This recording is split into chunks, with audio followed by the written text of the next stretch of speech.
Alhamdulillah Alhamdulilladzi hadana lihaza wa ma kunna linahtadiya laula an hadanallah.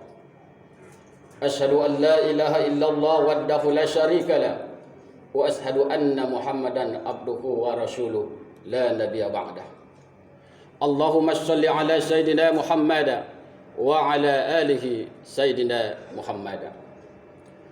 Qala Allah ta'ala fil Qur'anil Karim wa huwa asdaqul qailin. A'udzu billahi minasy syaithanir rajim. Bismillahirrahmanirrahim. Ya ayyuhalladzina amanu taqullaha haqqa tuqatih wa la tamutunna illa wa antum muslimun. Wa qala ta'ala fi ayatil ukhra, ya ayyuhalladzina amanu taqullaha wal tanzur nafsum ma qaddamat lighada wattaqullaha innallaha khabirum bima ta'malun. Ibadallah, usikum wa nafsi bittaqwallah wa ta'atihi faqad fazal muttaqun.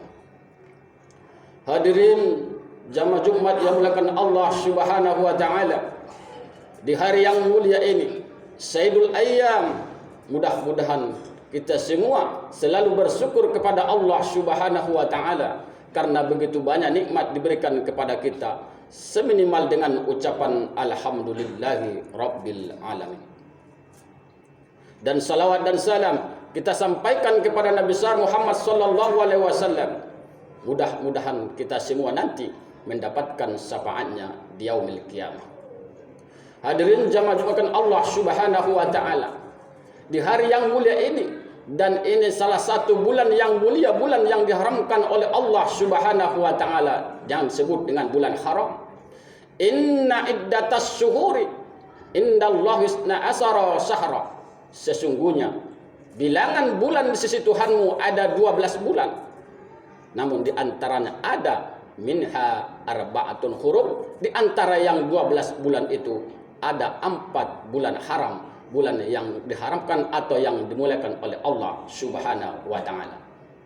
Yang pertama adalah Dzulqa'dah, yang kedua Dzulhijjah, ketiga Muharram, dan yang satu terpisah dari yang tiga. Inilah bulan ini, bulan Rajab. Mungkin kita sudah sampai pertengahan bulan Rajab. Oleh karena itu, mari kita tingkatkan iman dan takwa kepada Allah Subhanahu wa taala.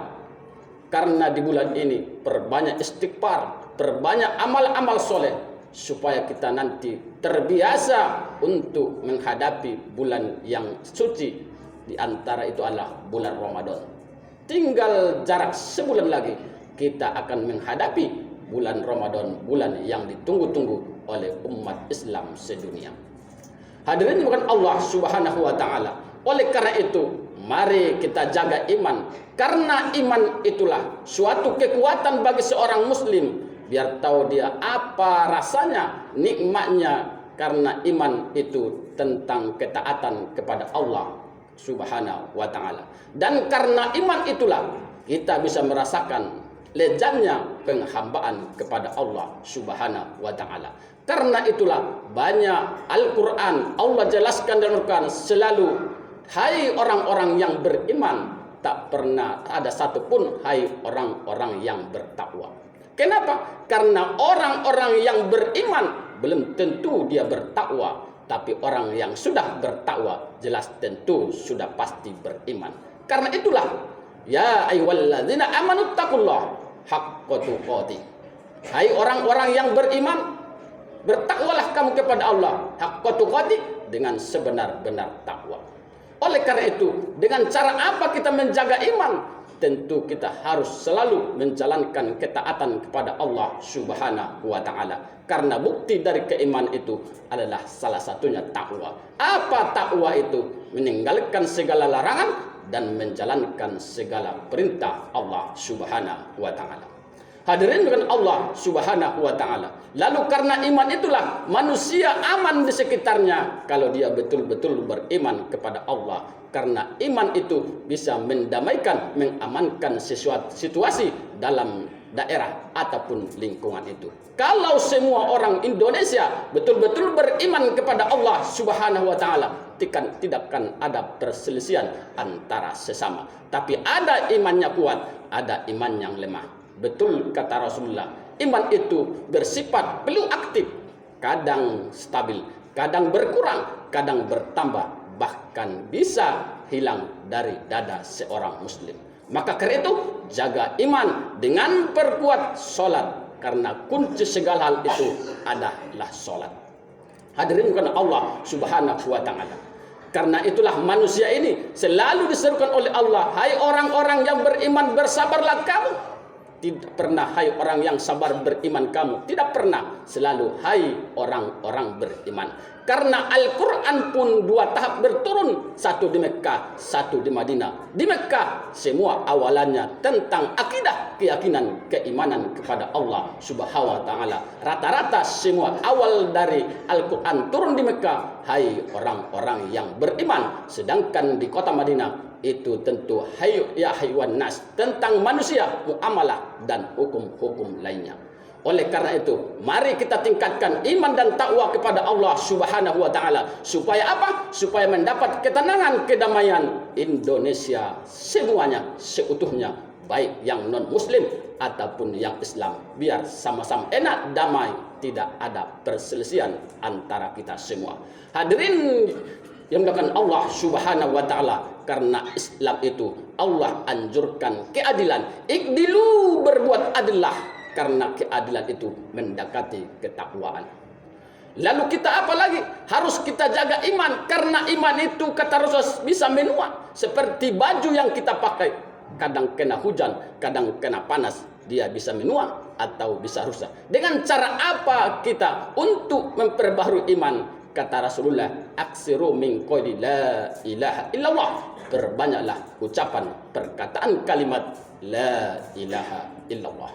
Karena itulah puncak tinggi keimanan. Kalau dia mati di akhir hayatnya dengan ucapan la ilaha illallah, jelas dia pasti masuk ke dalam surganya Allah Subhanahu wa ta'ala. Tapi tidak semudah itu kalau tidak dibiasakan untuk kehidupan sehari-hari. Hadirin kan Allah Subhanahu wa ta'ala. Tapi banyak manusia, banyak orang bertakwa, beriman, tapi kadang-kadang dia salah kaprah. Ada orang begitu hormat kepada ulama, ada orang begitu berhormat kepada kiai, kepada guru, semua dicium tangan, bahkan bekas air minum diminumnya. Memang betul mengambil berkah. Tapi pernahkah kau mencium tangan orang tuamu, meminum sisa orang tuamu? Karena berkah itu awalnya dari orang tuamu. Apa kata Rasulullah? Ridho Allah tergantung pada ridho orang tua, murkanya Allah tergantung juga pada ridho murkanya orang tua. Hadirin Allah Subhanahu wa ta'ala. Karena itulah keberkahan kurang di muka bumi ini. Karena orang itu lebih hormat kepada orang lain daripada orang tua sendiri. Banyak anak-anak sekarang kalau gurunya begitu hormat, tapi kepada orang tua agak remeh. Karena kenapa? Tidak ada dia tahu bahwa berkah itu ada pada diri orang tua kita sendiri. Banyak orang minta doa kepada orang lain, tapi tidak pernah minta doa kepada orang tua. Orang itu sumber keberkahan berikan Allah Subhanahu wa ta'ala. Bayangkan doa seorang orang tua kepada anak seperti doa Nabi kepada umatnya. Bayangkan doa Nabi selalu mustajab kepada Allah Subhanahu wa ta'ala. Begitulah doa kedua orang tua kepada kita. Tapi banyak manusia begitu lupa kepada orang tua, dia sudah jaya, dia sudah kaya, lalu dia lupa kepada orang tua yang miskin, yang selalu berjuang. Bahkan orang itu sudah mapan kaya, yang orang tua yang miskin ditaruh di panti asuhan. Ini adalah salah satu kedurhakaan yang membuat orang tuanya menderita sakit hati. Memang tidak berkata kau anak durhaka, tapi hatinya menderita sakit luka yang begitu dalam. Kalau sudah orang tua terluka hatinya, tergores batinnya, maka tidak akan ada keberkahan pada diri seseorang itu. Karena kenapa? Allah sudah menjelaskan di dalam Quran, nomor 2 itu adalah orang tua sesudah Allah. Wa qadara rabbuka alla ta'budu illa iyyahu, dan Tuhanmu telah menetapkan jangan kau menyembah kecuali kepadanya. Langsung nomor 2 sesudah Allah, wabil walidaini ihsana, berbuat baiklah kepada kedua orang tuamu. Maka selagi ada orang tuamu, bahagiakanlah dengan apa yang bisa kau lakukan. Kalau kau tidak bisa memberikan dengan harta, bahagiakanlah dengan ucapan perkataan yang lembut. Fala taqul luma uffin, maka jangan kau katakan kata pun sudah dianggap sudah menyakiti, durhaka kepada orang tua, apalagi kita sampai menyegangnya. Bahkan ada seorang anak, wahai bundaku, adakah rasa sakit selain yang melahirkan? Apa kata ibunya? Ada, apabila anak yang kulahirkan membentak aku di saat aku sudah tua dan lemah. Orang itulah yang menjadi orang-orang yang tidak diridhai Allah Subhanahu wa taala. Karena banyak orang, kalau kamu hari ini tidak sayang kepada orang tuamu, nanti anakmu pun akan berbuat balik kepadamu. Karena kenapa? Karena dosa kepada orang tua langsung ada azab siksaannya di dunia dan di akhirat. Maka kalau dia ada, sayangilah, berikan dia kebahagiaan semampu kita. Tapi kalau memang dia sudah meninggal dunia, berbaktilah, ada rezekimu, infakkan. Karena seorang anak tanpa kau sebut nama orang tuamu, kau berikan infak sedekah ke masjid, itu mutlak pasti sampai kepada orang tua. Karena amalan-amalan anak itu adalah ada faedahnya kepada orang tua, karena orang tua dititip kepadanya seorang anak supaya menjadi anak yang soleh dan soleha. Mudah-mudahan kita semua menjadi anak-anak yang berbakti, supaya anak kita, keturunan generasi kita menjadi anak juga yang berbakti kepada orang tua dan bertakwa kepada Allah Subhanahu wa taala. Barakallahu wa lakum bil Qur'anil azim wa nafa'ani bima fihi min ayati wa dzikril hakim. Aqulu qouli hadza fastaghfiruhu innahu huwal ghafurur rahim. Allah